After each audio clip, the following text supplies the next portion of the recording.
হাদিসের মধ্যে এসেছে, নাসাই শরীফের হাদিস, আল্লাহ পাক রব্বুল আলামিনের নবী মুহাম্মদ সাল্লাল্লাহু আলাইহি সাল্লাম বলেন, দুইজন ব্যক্তি কখনো জান্নাত যাবে না।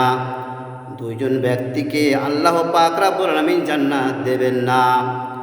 এক নম্বর হচ্ছে পিতামাতার অবাধ্যকারী সন্তান। যে ব্যক্তি পিতামাতাকে ভালোবাসে না, পিতামাতার সাথে খারাপ সম্পর্ক রাখে, খারাপ আচরণ করে, অবাধ্যতা করে, পিতামাতাকে খুশি রাখে না, অসন্তুষ্ট রাখে, এই ব্যক্তিকে আল্লাহ পাক রব্বুল আলামিন জান্নাত দেবেন না। আল্লাহর জান্নাতে সে ব্যক্তি প্রবেশ করতে পারবে না। আল্লাহ পাক রব্বুল আলামিন এই ব্যক্তিকে জান্নাত দেবেন না।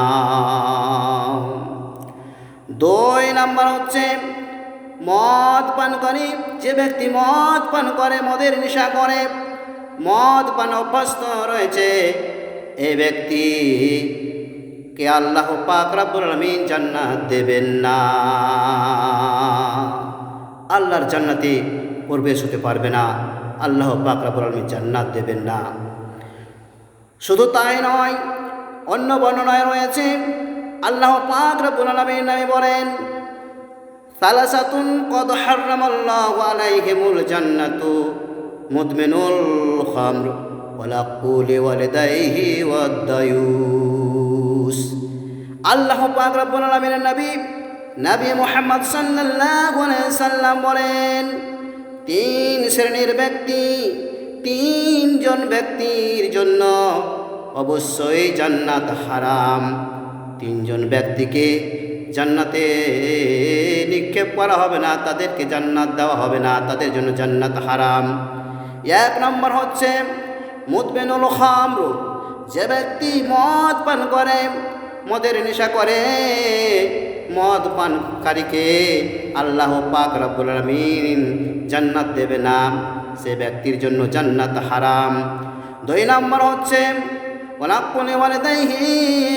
পিতামাতার অবাধ্যকারী সন্তান। যে ব্যক্তি পিতামাতার সাথে খারাপ আচরণ করে, পিতামাতার সাথে অন্যায় করে, অত্যাচার করে, পিতামাতাকে খুশি রাখে না, সন্তুষ্ট রাখে না, এই অবাধ্যকারী সন্তান কখনো আল্লাহর জান্নাতে যাবে না। এই ব্যক্তির জন্য জান্নাত হারাম, জান্নাত হারাম। এই ব্যক্তি কখনো আল্লাহর জান্নাতে যাবে না, যেতে পারবে না।